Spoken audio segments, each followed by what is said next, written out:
October 2015 CIA headquarters Virginia.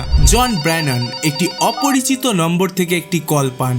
ফোনটি একটি বাচ্চা ছেলে করেছে বলে মনে হচ্ছিল। সেই বাচ্চাটি জনকে বলে যে সে সিআইএর সমস্ত সিস্টেমকে হ্যাক করে নিয়েছে। এই কলটিকে একটি প্র্যাঙ্ক কল হিসাবে বিবেচনা করা হতো যদি এই কলটি একজন সাধারণ মানুষকে করা হতো, কিন্তু জন ব্র্যানান সেই সময় বিশ্বের সবচেয়ে ক্ষমতাধর গোয়েন্দা সংস্থা সিআইএর পরিচালক ছিলেন। কল করার কথা তো ভুলে যান, তার ব্যক্তিগত মোবাইল নাম্বার জানাটাও বড় ব্যাপার। এই গল্পটি সেই দুটি বাচ্চার যারা সিআইএর সব সিস্টেমকে হ্যাক করে আমেরিকার মতো সুপার পাওয়ারকে হার মানিয়েছিল। এই গল্পে হ্যাকার আছে, আমেরিকা আছে, প্যালেস্টাইনের গল্পও আছে। কারা ছিল সেই দুটি বাচ্চা ছেলে এবং কেন, কিভাবে তারা এত বড় কৃত্যি সম্পন্ন করেছিল? কি ছিল তাদের শেষ পরিণতি? জানতে হলে আকাশ বর্মনের আজকের ভিডিওটি আপনাকে সম্পূর্ণ দেখতে হবে।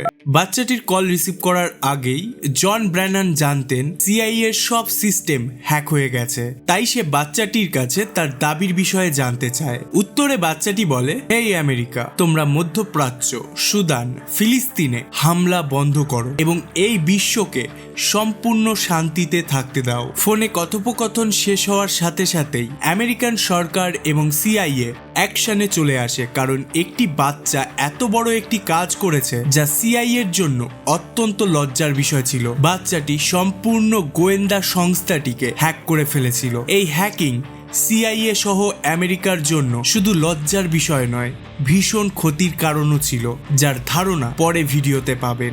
বন্ধুরা, সিআইএর এজেন্টরা কেবলমাত্র তখনই নিজেদের সম্পূর্ণ পরাজয় স্বীকার করে যখন তাদের আসল পরিচয় প্রকাশ হয়ে যায়। এমনকি ভার্জিনিয়ার ল্যাঙ্গোলে সিআইএর সদর দপ্তরের অভ্যন্তরেও একটি স্টারবাকসের শাখা রয়েছে, যে কাপগুলোতে সিআইএ অফিসারদের জন্য কফি পরিবেশন করা হয় সেই কাপগুলিতে না থাকে কোনো স্টারবাকসের লোগো বা এজেন্টের নাম। এর কারণ ভীষণ সহজ, এই কাপগুলির মাধ্যমেও যেন কোনো সিআইএ এজেন্টের আসল পরিচয় প্রকাশ না পেয়ে যায়। তাহলেই ভেবে দেখুন, যে সিআইএ এমন ছোট ছোট বিষয়ে এত যত্ন নেয়, তাদের সিস্টেম হ্যাক হলে সেটা কত বড় একটি পরাজয় তাদের কাছে। কারণ সিস্টেম হ্যাক মানে লক্ষ লক্ষ এজেন্টের আসল পরিচয় প্রকাশ। তদন্ত শুরু হলে দেখা যায় আমেরিকা থেকে অনেক মাইল দূরে ইংল্যান্ডের লিস্টার শহরে 15 বছরের এক বাচ্চা এই ফোন কলটি করেছিল। বাচ্চাটির অনলাইন পরিচয় ছিল ক্র্যাকা ইউথ অ্যাটিটিউড নামের একটি হ্যাকিং সংগঠনকেও তৈরি করেছিল। তবে কিভাবে এবং কেন সে সিআইএকে হ্যাক করেছে তা জানতে আমাদের আরও কিছুটা ফিরে যেতে হবে। 2008 সাল, যেখানে গল্পটি শুরু হয়েছিল। আমেরিকার ভার্জিনিয়ার রাজ্যে ডিফল্ট নামের একটি ছেলে বসবাস করত। সে ভিডিও গেম খেলতে খুব পছন্দ করত। মোর স্পেসিফিক্যালি সে গেম জিততে পছন্দ করত।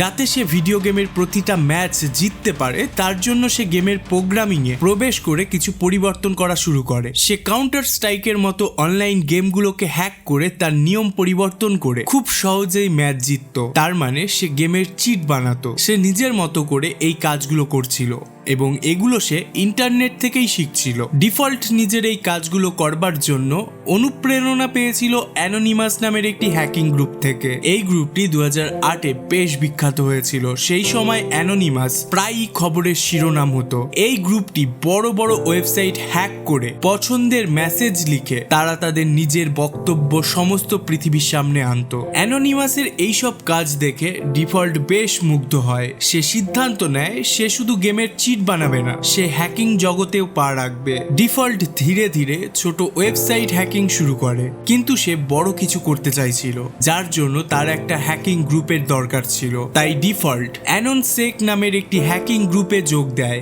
এই গ্রুপটি ইতিমধ্যে অনেক ওয়েবসাইট হ্যাক করেছিল, তবে এই হ্যাকিং বেশিরভাগই রাজনৈতিক উদ্দেশ্যে করা হয়েছিল।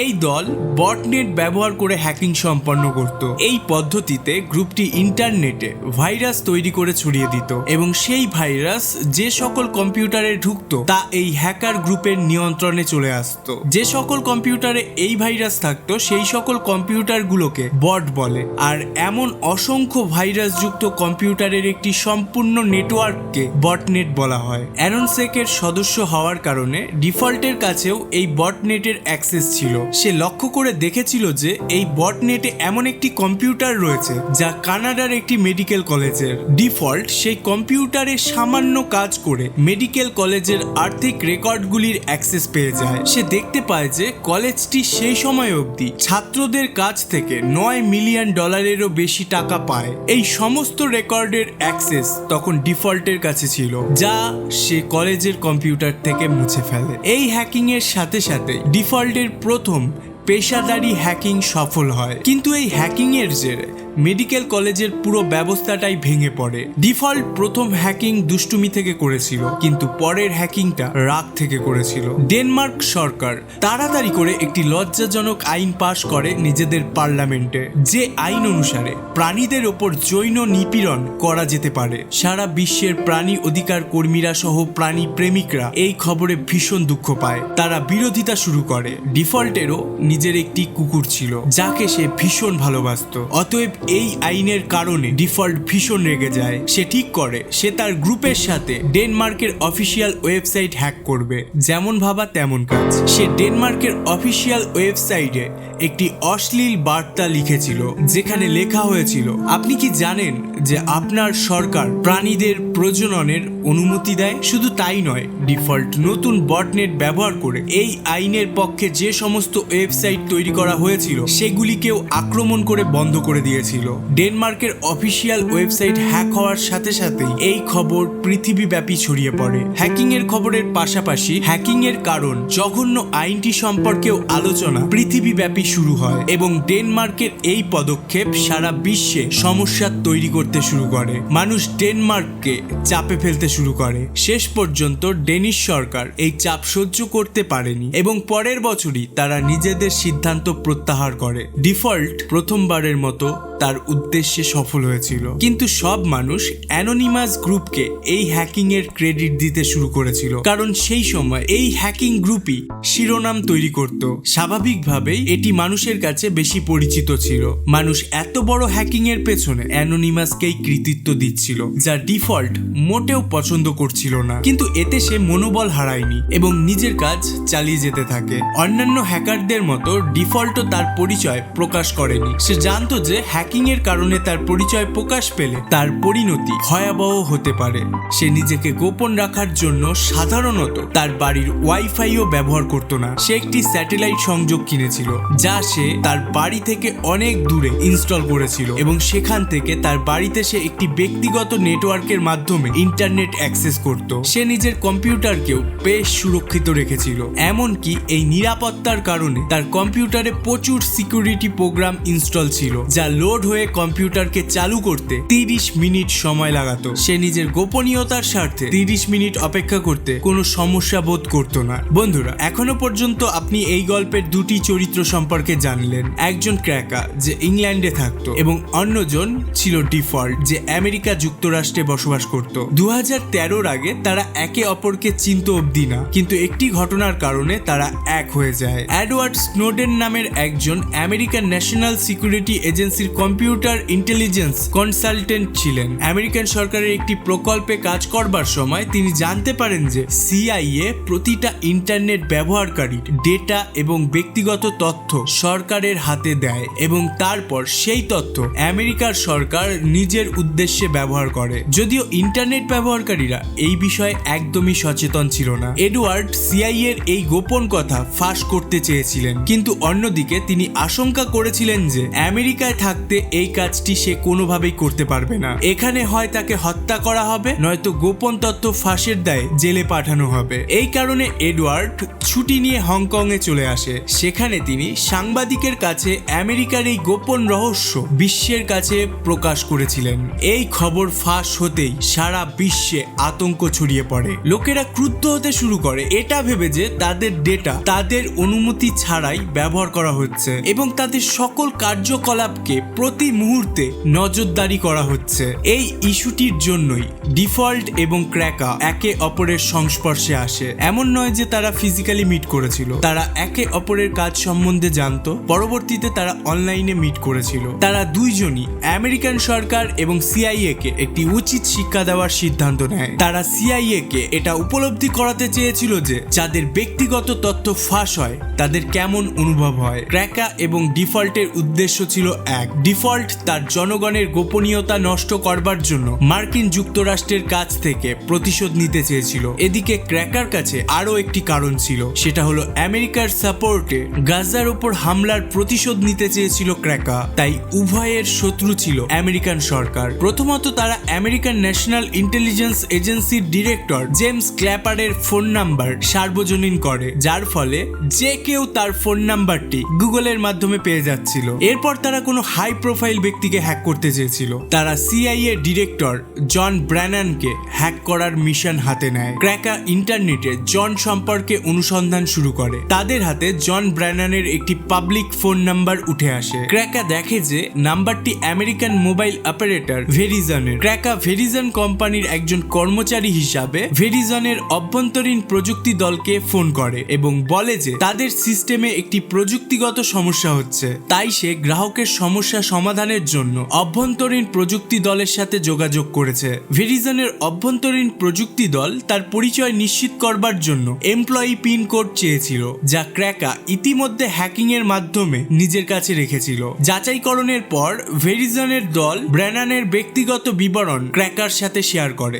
যাতে ছিল জন ব্র্যানানের account number, backup mobile number, ঠিকানা এবং তার ব্যাংক কার্ডের শেষ 4টি সংখ্যা। এখন পরবর্তী ধাপ ছিল ব্র্যানানের ইমেলকে হ্যাক করা। ক্র্যাকা জানতে পেরে গেছিল যে ব্র্যানান কোনো পরিচিত ইমেল কোম্পানির ইমেল ব্যবহার করে না। AOL কোম্পানির একটি ইমেল ব্যবহার করে ব্র্যানান। এবার ক্র্যাকা AOL কোম্পানির সাপোর্ট টিমকে কল করে বলে, আমি আমার পাসওয়ার্ড ভুলে গেছি, এখন পাসওয়ার্ড রিসেট করতে চাই। AOL কোম্পানির সাপোর্ট মেম্বার পরিচয় নিশ্চিত করবার জন্য ব্যাংকের কার্ডের শেষ 4টি সংখ্যা জানতে চেয়েছিল, যা ক্র্যাকার কাছে ইতিমধ্যেই ছিল। এইভাবে ক্র্যাকা অবিলম্বে জন ব্র্যানানের ইমেলের অ্যাক্সেস লাভ করে। এখন সিআইএর পরিচালকের ব্যক্তিগত ইমেল অ্যাকাউন্ট ক্র্যাকার কাছে ছিল। ক্র্যাকা জন ব্র্যানানের ব্যক্তিগত ইমেলটি খুলেই প্রচুর গুরুত্বপূর্ণ এবং গোপন নথি পায়। অন্যান্য সিআইএ অফিসারদের তথ্য, তাদের সামাজিক নিরাপত্তা নম্বর এবং সরকারের নির্দেশনা সেই ইমেলে ছিল। ততক্ষণে ব্র্যানানও জানতে পেরেছিল যে তার ইমেল অ্যাকাউন্টটি হ্যাক হয়েছে, তাই তিনি সঙ্গে সঙ্গে তার অ্যাকাউন্ট বন্ধ করে দেয়। কিন্তু সেটা করতে অনেক দেরি হয়ে যায়, কারণ ক্র্যাকা ইমেলের সব ডেটা ডাউনলোড করে নিয়েছিল। এরপর ক্র্যাকা একে একে সমস্ত অফিসিয়াল নথি প্রকাশ করতে শুরু করে ইন্টারনেটে, যা পুরো আমেরিকায় তোলপাড় সৃষ্টি করে। যেমনটা আগেই বলেছি, এজেন্টদের পরিচয় প্রকাশ্যে আসায় সিআইএ এর মোরাল পুরো ভেঙে যায়। সারা বিশ্বে সিআইএ এর বদনাম হচ্ছিল। এমন অবস্থায় হ্যাকারদের ধরা সিআইএ এর জন্য বাধ্যতামূলক হয়ে দাঁড়ায়। যে কোনো মূল্যে যত দ্রুত সম্ভব তাদের ধরতে চাইলেও সিআইএ এই হ্যাকিং এর কোনো ক্লু খুঁজে পাচ্ছিল না। এদিকে জন ব্র্যানানকে ফোন করার কয়েকদিন পর ক্র্যাকা 9,000 ডিপার্টমেন্ট অফ জাস্টিস এজেন্ট এবং 20,000 FBI এজেন্টদের ব্যক্তিগত তথ্য ফাঁস করে দেয়। সোশ্যাল মিডিয়ায় ছড়িয়ে পড়ে এই সকল তথ্য। এত কিছু করবার পরেও ক্র্যাকা আরামে জীবন কাটাচ্ছিল। ক্র্যাকা ভেবে নিয়েছিল যে তাকে ধরা সম্ভব নয়, কিন্তু অন্যদিকে ডিফল্ট, যে ক্র্যাকাকে সাহায্য করেছিল এই হ্যাকিং এ, সে বেশ উদ্বিগ্ন হতে শুরু করে। সে ভয় পাচ্ছিল যে যদি সে ধরা পড়ে তবে তার সর্বনাশ আসতে চলেছে। ডিফল্ট হয়তো কখনোই ধরা পড়তো না যদি সে নিজের উদ্বিগ্নকে কন্ট্রোল করতে পারত। সে মাতাল হয়ে তার বন্ধুকে বলে ফেলে যে সে সিআইএ হ্যাকিং এর পেছনে ছিল। কয়েকদিন পর FBI ডিফল্টের বাড়িতে অভিযান চালায় এবং তাকে টেনে নিয়ে যায় FBI হেডকোয়ার্টারে। জিজ্ঞাসাবাদে ক্র্যাকার নাম উঠে আসে, যাকে ব্রিটিশ পুলিশের সহায়তায় গ্রেপ্তার করা হয়। ক্র্যাকার আসল নাম ছিল কেন গ্যাম্বেল এবং ডিফল্টের নাম ছিল জাস্টিন গ্রে লিভারম্যান। অল্প বয়সের কারণে ক্র্যাকাকে 2 বছরের কারাদণ্ড দেওয়া হয়েছিল, যেখানে ডিফল্ট সরাসরি সিআইএ হ্যাকিং এর সাথে জড়িত না থাকা সত্ত্বেও 5 বছরের কারাদণ্ড ভোগ করে। উভয়ই আজ জেল থেকে মুক্ত